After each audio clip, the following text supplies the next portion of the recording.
نہیں ہوتی، بلکہ حکمران نہیں اپوزیشن سے بھی کہیں گے. ابھی صاف بات ہم کرتے ہیں، میاں نواز شریف صاحب نے ایک سٹیٹمنٹ دیا ہے قصاب کے حوالے سے کہ اس علاقے میں پتہ لگتا ہے، شک ہوتا ہے ہمیں کوئی کہ جیسے یہاں پہ کوئی چیز ہے جو حکومت چھپا رہی ہے. پھر کارگل کے حوالے سے انہوں نے کوئی بیان ابھی دیا ہے کہ وہ غلطی تھی پچھلی حکومت کی. ایسے موقع پر جب دشمن مسلط کر رہا ہو جنگ آپ کے اوپر، قوم کو متحد کرنے کی ضرورت ہو، تو آپ 2 مرتبہ وزیر اعظم رہ چکے ہیں، ایسی باتیں نہیں کی جاتی ہیں. آپ کے اس بیان کو پوری دنیا میں انڈینز نے پروموٹ کیا ہے کہ خود ملک کے 2 مرتبہ وزیر اعظم کہہ رہے ہیں کہ پاکستان کے اندر سے دہشت گردی ہوئی ہے اور یہ پاکستانی لوگ تھے، جبکہ دنیا کو پتا ہے کہ یہ انڈین ملٹری انٹیلیجنس کا کیا ہوا ڈرامہ ہے ممبئی میں، اور جس کا مقصد یہ تھا کہ سمجھوتا ایکسپریس میں کرنل پروہیت اور وہ سارے دہشت گرد جن کا سارا راز کھل رہا تھا، انڈین پولیس اس کو انویسٹیگیٹ کر رہی تھی. اور یہ بات صرف ہم نہیں کر رہے ہیں، انڈین پارلیمنٹ کے کئی لوگوں نے اس بات کو اٹھایا ہے. پارلیمنٹ میں، انڈین پارلیمنٹ میں پچھلے کئی دن سے ہنگامے ہو رہے ہیں اس بات کے اوپر کہ انڈین پارلیمنٹ ممبرز مسلمان، ایک مسلمان ہے، اس نے یہ کہہ دیا ہے کہ یہ خام خواہ مسلمانوں پر الزام لگایا جا رہا ہے، کرنے والے خود انڈین ملٹری انٹیلیجنس کے اور بی جے پی کے اور بجرنگ دل کے لوگ ہیں. اس بیچارے کی زندگی عذاب کر دی ہے انہوں نے، صرف اس لیے کہ اس نے یہ بات کہہ دی ہے. کیونکہ پہلے جب گاندھی کو قتل کیا گیا تھا تو اس وقت بھی شروع میں ہندوؤں نے الزام سارا مسلمانوں پہ لگایا، بعد میں پتہ لگا کہ یہ گاندھی کو قتل کرنے والا ایک بجرنگ دل کا RSS کا دہشت گرد، ہندو دہشت گرد. بالکل. تو شروع میں تو مسلمان بیچاروں کی زندگی عذاب کر دی. اسی طرح لشکر طیبہ کی وجہ ویسے کیا ہے؟ آپ کی ایک ڈسکشن ہم لوگوں نے دیکھی ٹیلی ویژن چینل پہ، ادھر پڑوسی ملک کے ایک صحافی تھے جو خاصے غصے میں تھے، اور ان کا ایک رویہ ہم نے دیکھا ہے آفن کہ وہ ایک بدتمیزی کی طرف زیادہ ایج کر رہا ہوتا ہے ان کا رویہ. اسی ٹون میں وہ آپ سے بات کرتے تھے، انہوں نے آپ سے کہا جی کہ آپ بتائیں نا پھر آپ کیوں ہمیشہ انڈر پریشر رہتے ہیں، غلطی آپ ہی میں ہوگی کوئی؟ دیکھیے، بھرت ورما کے بارے میں یہ ہے کہ لوگ پاکستانی قوم اس کو جانتی نہیں ہے زیادہ. یہ انڈین ایڈوائزر ہے انڈین ملٹری انٹیلیجنس کا، انڈین گورنمنٹ کا، انڈین نیشنل سیکورٹی اپریٹس کا.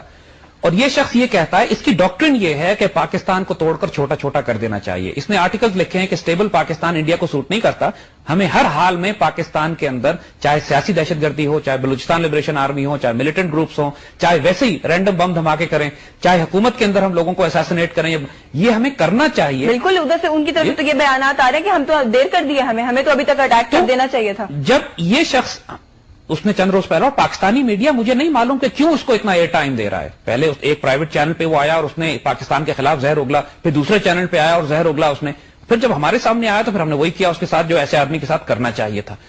اور اس قوم کے ساتھ، ان لوگوں کے ساتھ جب تک آنکھوں میں آنکھیں ڈال کر ان کے ساتھ سختی سے بات نہ کی جائے، دلیل کے ساتھ، کہ ہم گالی گلوچ پہ نہیں اترتے ہیں، سختی ضرور ہو لیکن دلیل کے ساتھ ہو.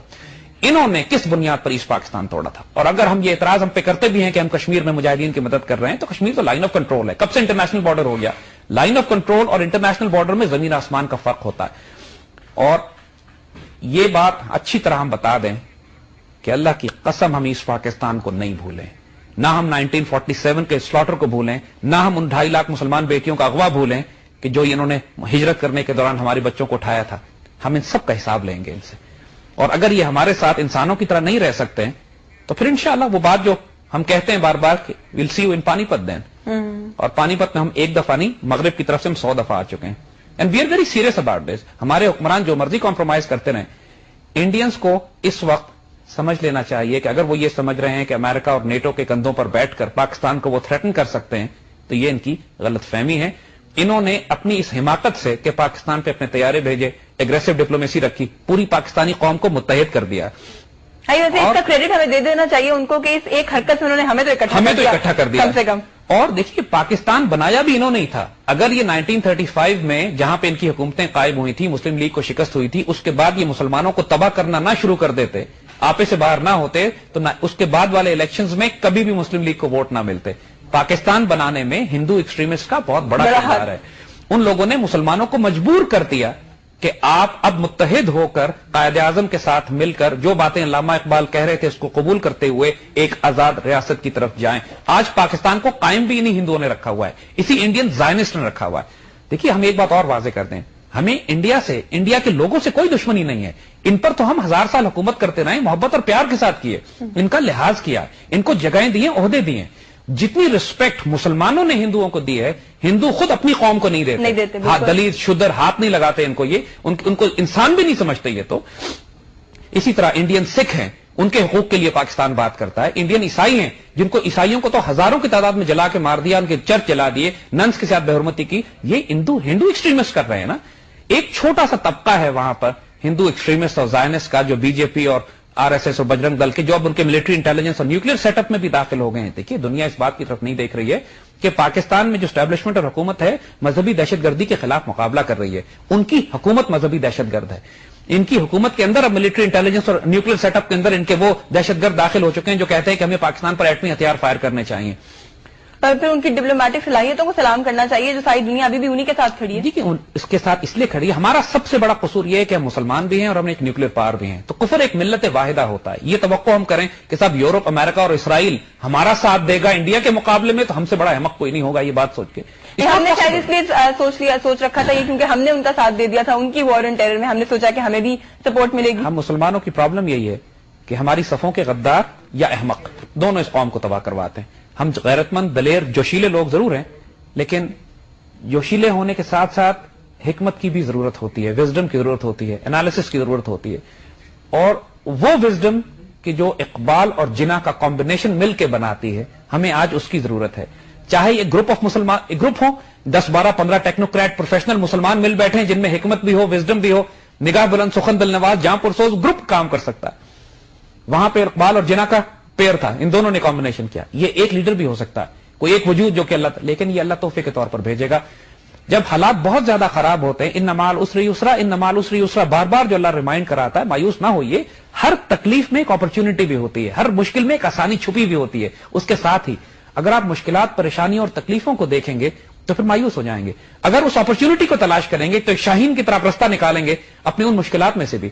غیرت مند قوموں میں اور ایک مردہ قوم میں فرق یہ ہوتا ہے کہ مردہ قومیں مردہ لوگ مشکلات پہ پریشان ہو جاتے ہیں. غیرت مند زندہ دلیر وجدری نگاہ بلند سخن دل نواز جہاں پرسوز اس مشکلات میں سے اپنا راستہ نکالتے ہیں, اس اپرچونٹی کو تلاش کرتے ہیں جو اس مشکلات میں چھپی ہوئی ہوتی ہیں. لیکن ہمارے حکمران جو ایک ابھی ٹرینڈ دیکھا گیا وہ صرف یہی کہ وہ چیزوں کو لے کے ہائپ کریٹ کرنے کے علاوہ اور کچھ نہیں کرتے. کشمیر ایشو کی طرف اگر آئیں تو پہلی پریس کانفرنس میں انہوں نے کہہ دیا جی کہ ہم 1 مہینے کے اندر کہ 2 مہینوں کے اندر خوشخبری سن لیں گے کشمیر کے حوالے سے. اس کے بعد کشمیری مجاہدین کو ہمارے انہی صدر صاحب نے جو ہے دہشت گرد بھی کہا. تو کشمیر کا مسئلہ جو ہے کبھی اس کو اٹھانے کی کوشش کی جاتی ہے. پہلے تو اس پہ بات کیجیے گا کہ آپ کے خیال میں کون سی جادو کی چھڑی ہاتھ آ گئی تھی کہ انہوں نے 1 مہینے کا وقت دے دیا. جی بہت اچھا, ایک آسان حل بہت آسان موجود ہے. کشمیر کو نیلام کر دیجیے. یہی حل تھا ان کے ذہن میں. ان کا ارادہ یہی تھا کہ بنیادی طور پر جو اس وقت امریکن تھنک ٹینکس میں پلاننگ ہو رہی ہے وہ یہ ہو رہی ہے کہ چونکہ پاکستان اور انڈیا کے درمیان تصادم کشمیر کی وجہ سے ہے لہذا کشمیر کا مسئلہ کسی طرح ریزالو کر دیتے ہیں, چاہے اس میں کشمیر کی نیلامی کرنی پڑے, آکشن کر دینا پڑے, مسلمانوں کی عزت اور آبرو کا سودا کرنا پڑے. کشمیر جب ایک دفعہ بک جائے گا مسئلہ اس کا ختم ہو جائے گا تو پھر پاکستان کو نیوکلیر ہتھیاروں کی ضرورت نہیں ہوگی. یہ جسٹیفیکیشن کریٹ کریں گے کہ پاکستان کو اتنی بڑی فوج کی بھی ضرورت نہیں ہے تو پاکستان فوج کو بھی چھوٹا کیا جائے. آج بھی آپ جائیے تو جگہ جگہ پاکستان میں آپ کو ایسے گروپ مل جاتے ہیں جو بینر لگا کے رکھے ہوئے ہیں کہ 80% ڈیفنس بجٹ کم کرو, فوج کو کم کرو, فوج کو چھوٹا کرو, نیوکلیر ہتھیاروں کی ضرورت نہیں ہے. وال اسٹریٹ جرنل نے ابھی چند دن پہلے ایک آرٹیکل لکھا ہے جس میں اس نے کہا ہے کہ چونکہ پاکستان کے صدر ہم سے کہہ رہے ہیں کہ ہمیں $100 ارب دے دیے جائیں تو $100 ارب ہم ان کو دے دیتے ہیں, شرط یہ لگاتے ہیں کہ ایٹمی ہتھیار ہمیں دے دو اور آئندہ شریعت کی بات نہ کرنا کبھی. ان کی یہ 2 ویکنیسز ہیں کہ ہم مسلمان ہیں اور ہمارے پاس ایٹمی ہتھیار. شاید ہمارا قصور بھی یہی ہے, یہی ہمارا قصور ہے, اس کی وجہ سے ہم لوگ ہمیشہ زیر تاب رہتے ہیں, اور کوئی قصور نہیں. لیکن دیکھیے ہمیں دشمنوں سے جیسن میں پھر کا کوئی شکایت نہیں ہے. ہمارا یہ قصور ان کی نظر میں ضرور ہے لیکن ہمارا یہ سر کا تاج ہے کہ ہم مسلمان بھی ہیں اور ہم ایک نیوکلیر پاور بھی ہیں. شکایت نہیں ہے. ہمارا یہ قصور ان کی نظر میں ضرور ہے لیکن ہمارے یہ سر کا تاج ہے کہ ہم مسلمان بھی ہیں اور ہم ایک نیوکلیر پاور بھی ہیں. اور ہم نے اس کو عزت اور غیرت کے ساتھ اس کی حفاظت بھی کرنی ہے اور اس کو استعمال بھی کرنا ہے جب ہمیں ضرورت ہو اس کی. لیکن ڈیفنس منسٹر صاحب کے کل کے بیان کو کس روشنی میں دیکھتے ہیں اور اینالائز کرتے ہیں جنہوں نے کہا کہ جنگ ہو بھی جاتی ہے تو ہم استعمال نہیں کریں. یہ بیان کسی روشنی میں نہیں, یہ تاریکی اور گمراہی اور جہالت کے اندھیروں میں دیا گیا ہے. یہ مسلمان قوم نے اگر ہتھیار اپنے پاس رکھا ہے تو کس لیے, تماشا بنا کے میوزیم میں رکھنے کے لیے تو نہیں رکھا ہے. یہ ہماری عزت اور آبرو کا محافظ ہے. جب ہم نے دھماکہ کیا تھا اس کا تو پوری امت مسلمہ انڈونیشیا سے لے کے موراکو تک لوگوں نے چراغاں کیا تھا, جشن منایا تھا, خوشیاں منائی گئی تھیں. ہم اس وقت ایک ہمیں موقع ملا تھا اس وقت عمرے پہ جانے کا اور مروہ کے اوپر جب بال کٹوانے کی باری آئی تو ایک فلسطینی خاندان سے ہم نے کہا کہ ہمارے بال کاٹ دو. جب ان کو معلوم ہوا کہ ہم پاکستان سے ہیں تو ان کی آنکھوں میں آنسو آ گئے, رونے لگے, کہنے لگے ہم لوگ بیت المقدس شریف سے آئے ہیں اور ہم آپ لوگوں کا انتظار کر رہے ہیں کہ ہمارے بڑوں نے ہم کو یہ بتایا ہے کہ بیت المقدس شریف کو آزاد کرانے کے لیے پاکستانی فوج اور پاکستانی قوم آئے گی, آپ لوگ کب پہنچیں گے, ہم آپ کے منتظر ہیں. دیکھیے یہ ہمیں کتنا جذباتی کر دینے والی بات تھی اور ان کی آنکھوں میں آنسو آ گئے کہ آپ پاکستانی, اور اس طرح ہمیں ٹریٹ کرنے لگے وہ کہ جیسے ہم کوئی آسمان سے اتری کوئی مخلوق ہے. صرف پاکستانی ہونے کے ناطے میری عزت اس دین سے ہے اور اس ملک سے ہے جو دین کے نام پہ بنا ہے, اور یہی ہم سب کی عزت ہے, یہی ہم سب کی آبرو ہے. ہماری شناخت اسی سے، ہماری آئیڈیالوجی اور آئیڈینٹی. اور یہ جب بھی حملہ کریں گے ہمارے دشمن ہماری آئیڈیالوجی پہ کہ پاکستان تو دو قومی نظریے پہ بنا ہی نہیں، پاکستان کا بننا ہی غلطی تھی، تقسیم ہونا ہی نہیں چاہیے تھا، اسلام تو تھا ہی نہیں، لا الہ الا اللہ پاکستان کا مطلب ہی نہیں تھا کوئی. اور دوسری چیز ہماری آئیڈینٹی پاکستان، ہماری سیاسی جماعتیں، ہمارے میڈیا، ہمارے تعلیمی نظام ڈیلیبریٹ اٹیمپٹ کی جا رہی ہے کہ ہم اپنی اردو زبان بھول جائیں، ڈیلیبریٹ کوشش کی جا رہی ہے کہ پاکستان کا جھنڈا آپ کو کہیں نظر نہ آیا کرے. سیاسی جماعتوں کے جلسے دیکھ لیجئے، پاکستان کا جھنڈا نہیں تصویریں نہ نظر آئیں. ہمارے وہ لیڈرز، نظریاتی لوگ جنہوں نے پاکستان بنایا تھا، ان کی تصویریں ہٹا کے آج کل کے سیاستدانوں کی تصویریں لگائی جا رہی ہیں. یہ ساری باتیں چھوٹی نہیں ہوتی ہیں، یہ سٹل ہوتی ہیں، بہت گہرے اثرات ہوتے ہیں ان کے. ہمیں ہر کوشش کی جا رہی نا، ہمیں اپنی آئیڈینٹی سے ہم ریلیٹ نہ کر پائیں، ہماری آنے والی جو نسلیں ہیں وہ بھول جائیں کہ ہم کون ہیں، ہم کیا ہیں. جب دیکھیے ہمارے بچیوں کا لباس تبدیل کر دیا.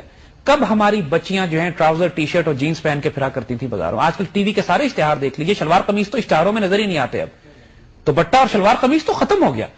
ہمارے یہ میڈیا کے ذریعے، ایڈورٹائزنگ انڈسٹری کے ذریعے، ایجوکیشن سسٹم کے ذریعے ہمارے بچوں کی زبان ختم کی جا رہی ہے، ان کا لباس ختم کیا جا رہا ہے، ان کی شناخت ختم کی جا رہی ہے. آج کل کا پڑھا لکھا بچہ اردو جانتا ہی نہیں ہے. اقبال کے کلام تو بیچارے کو اس لیے اور مشکل ہو جاتی ہے کہ جب اردو آتی ہی نہیں، اس کو تو اقبال کیا پڑھے گا وہ. اور یہ ساری باتیں ہمارے جو ملک کے دانشور ہیں، جو میڈیا ہے، کیونکہ حکمرانوں سے ہم توقع نہیں کرتے ہیں، لیکن ایک اگر عادل نیک صالح حکمران آئے گا تو سب سے پہلا کام وہ یہی کرے گا کہ اس قوم کو عزت دے گا، اس کی آئیڈیالوجی، اس کی آئیڈینٹی، اس کی شناخت، اس کا دین ریوائیو کرے گا. اگر ہم مسلمان نہیں ہیں تو ہم کچھ بھی نہیں ہیں، ہم پاکستانی نہیں ہیں تو ہماری کوئی شناخت نہیں ہے.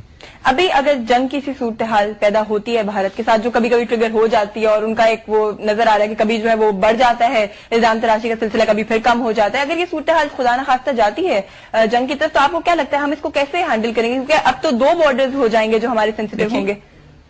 کسی بچے نے ہم سے پوچھا کہ پاکستان کتنے عرصے تک مزاحمت کر سکے گا. اللہ نے جواب اس کو دلوایا کہ اس وقت تک جب تک یہ 16 کروڑ لوگوں کو ختم نہیں کر دیتے. ایک پاکستانی بھی جب تک باقی ہے مزاحمت کریں گے. نقصان ہونا جنگ میں کوئی بڑی بات نہیں ہے. بات یہ ہوتی ہے کہ آپ نے عزت اور غیرت اور دلیری پر اور شجاعت پر، اپنی ڈگنیٹی پہ کمپرومائز تو نہیں کر لیا. نقصان کوئی ایشو نہیں ہے، ہمیں چوٹ لگے گی، ہمیں نقصان ہوگا، لیکن کیا ویٹنامیز اور امریکنز کا کیا مقابلہ تھا؟ بیچاروں نے نقصان اٹھایا. افغان مجاہدین کا اور سوویت رشیا کا کیا مقابلہ تھا؟ عراقی مزاحمت کا اور امریکنز کا کیا کمپیرزن ہے؟ نقصان اٹھاتے ہیں مسلمان، مگر اپنی عزت اور غیرت پہ کمپرومائز نہیں کرتے.